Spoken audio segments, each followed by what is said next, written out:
എന്താണ് എല്ലാവരുടെയും വിശേഷങ്ങളൊക്കെ? റമദാനൊക്കെ ആയിട്ട് അങ്ങനെ വീഡിയോസോ കാര്യങ്ങളോ ഒന്നും ഇടാറില്ല കേട്ടോ. കുറച്ച് തിരക്കായി എന്ന് വേണമെങ്കിൽ പറയാം. അപ്പോൾ നമ്മൾ ഇവിടെ ഒരു റമദാൻ വ്ളോഗായിട്ടാണ് വന്നിട്ടുള്ളത്. നോമ്പായി കഴിഞ്ഞ് കഴിഞ്ഞാൽ എന്തായാലും രാവിലെ എണീക്കാൻ കുറച്ച് ലേറ്റ് ആവും കേട്ടോ. അങ്ങനെ രാവിലെ കുറച്ച് ലേറ്റായിട്ടൊക്കെ എണീറ്റ് വന്നതിന് ശേഷം വീട്ടിലെ കുറച്ച് പണികളൊക്കെ ഉണ്ടായിരുന്നു. അതൊക്കെ തീർത്ത് നിസ്കാരമൊക്കെ കഴിഞ്ഞതിന് ശേഷമാണ് കേട്ടോ നമ്മൾ കിച്ചണിലോട്ട് കയറുക.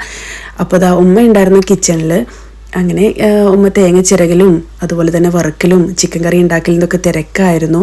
നമ്മൾ ഇന്നിവിടെ മീൻ വാങ്ങിച്ചിട്ടുണ്ടായിരുന്നേ, സ്രാവാണ് വാങ്ങിച്ചിട്ടുണ്ടായിരുന്നത് കേട്ടോ. ഇന്നിവിടെ പൂരമാണ്.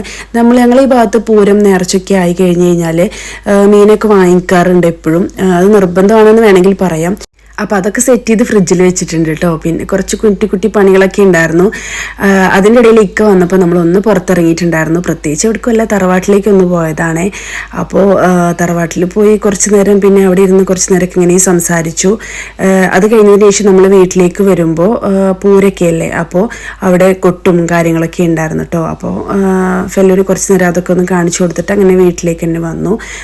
വീട്ടിലെത്തിയപ്പോൾ ഇവിടെ പത്തിരി പണിയൊക്കെ സ്റ്റാർട്ട് ചെയ്തിട്ടുണ്ടായിരുന്നു. നോമ്പായി കഴിഞ്ഞ് കഴിഞ്ഞാൽ പിന്നെ മിക്ക വീടുകളിലും പത്തിരി നിർബന്ധമാണല്ലോ. അപ്പോൾ ഇന്ന് എൻ്റെ ഹസ്ബൻഡ് വീട്ടിൽ നിന്ന് കുറച്ച് പേര് നോമ്പ് തുറക്കാൻ വേണ്ടി വരുന്നുണ്ട്. ഏകദേശം ഒരു 4-5 പേരൊക്കെ ഉണ്ടാവുള്ളൂ കേട്ടോ.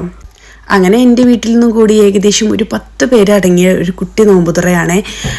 അങ്ങനെ ഒരു 5 മണിയൊക്കെ ആയപ്പോൾ ഇക്കടെ വീട്ടിൽ നിന്ന് എല്ലാവരും വന്നിട്ടുണ്ടായിരുന്നു കേട്ടോ നോമ്പ് തുറക്കാൻ വേണ്ടിയിട്ട്. അങ്ങനെ നമ്മളെല്ലാവരും കൂടി കുറച്ച് നേരമൊക്കെ ഇരുന്ന് ഇങ്ങനെ സംസാരിച്ചു.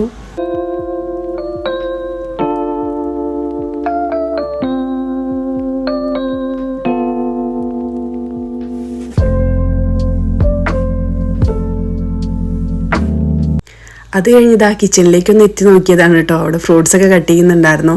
അപ്പം നമ്മളതൊക്കെ ഒന്ന് ഹെൽപ്പ് ചെയ്തു, കട്ട് ചെയ്യാൻ വേണ്ടിയിട്ട് ഹെൽപ്പ് ചെയ്തു. അത് കഴിഞ്ഞതിന് ശേഷം നമ്മളെല്ലാം കൂടിയിട്ട് അത് ഒരു പ്ലേറ്റിലാക്കിയിട്ട് സെറ്റാക്കി വെച്ചിട്ടുണ്ടായിരുന്നു കേട്ടോ നോമ്പ് തുറക്കാൻ വേണ്ടിയിട്ട്. നമ്മൾ എത്ര നോമ്പ് തുറക്കുക, എത്ര നേരത്തെ പണികൾ ഒരുക്കി കഴിഞ്ഞാലും ആ നോമ്പ് തുറക്കുന്ന ടൈമിൽ ഒരു തിക്കും തിരക്കും ആയിരിക്കും അല്ലേ. അത് എപ്പോഴും അങ്ങനെ തന്നെ. പിന്നെ നമുക്കിന്ന് നോമ്പ് തുറക്ക് കഴിക്കാനായിട്ട് പഴംപൊരിയും സമൂസയും കട്ട്ലേറ്റും ആയിരുന്നു ഉണ്ടായിരുന്നത് കേട്ടോ. അപ്പോൾ ഇതെല്ലാം നമ്മൾ നോമ്പ് തുറക്ക് വേണ്ടിയിട്ട് സെറ്റാക്കി വെച്ചിട്ടുണ്ടായിരുന്നു ടേബിളിൽ.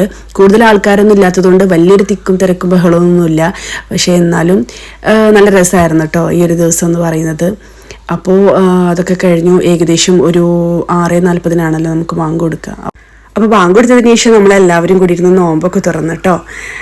വീടിൻ്റെ തൊട്ടടുത്ത് തന്നെയാണ് പള്ളി. അപ്പോൾ ആണുങ്ങളൊക്കെ പള്ളിയിലൊക്കെ പോയി നിസ്കരിച്ചിട്ട് വന്നു. പിന്നെ എൻ്റെ മോൾക്കാണ് എല്ലാവരും കൂടി കഴിഞ്ഞ് കഴിഞ്ഞാൽ എന്തെങ്കിലുമൊക്കെ കളി കളിക്കണം.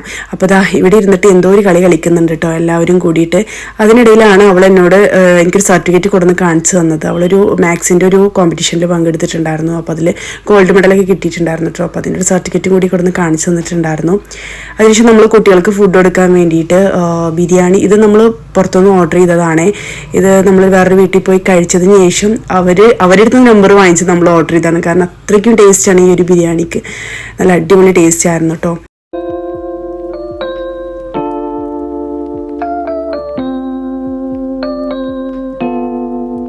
അങ്ങനെ നമ്മൾ തറാവീഹ് നിസ്കാരം കഴിഞ്ഞതിന് ശേഷമാണ് കേട്ടോ ചായയൊക്കെ കുടിച്ചത്. മക്കൾ ചായയൊക്കെ കുടിച്ചതിന് ശേഷം വീണ്ടും ലുഡോ കളിക്കാനിരുന്നിട്ടുണ്ട് കേട്ടോ. അതിനിടയിൽ നല്ല മഴ പെയ്തിട്ടുണ്ടായിരുന്നു. നല്ല അടിപൊളി മഴയായിരുന്നു. ഈ ഒരു ചൂടത്ത് മഴ പെയ്യാന്ന് പറയുമ്പോൾ, അതും പ്രത്യേകിച്ച് ഈ ഒരു നോമ്പിന് മഴ പെയ്യാന്ന് പറയുമ്പോൾ ഒരു സമാധാനം തന്നെയാണല്ലേ. അപ്പോൾ ഇത്രയേ ഉള്ളൂ നമ്മുടെ റമദാൻ വ്ളോഗ്. എല്ലാവർക്കും ഇഷ്ടമായി കഴിഞ്ഞാൽ ലൈക്ക് ചെയ്യുക, കമൻറ്റ് ചെയ്യുക, സപ്പോർട്ട് ചെയ്യുക.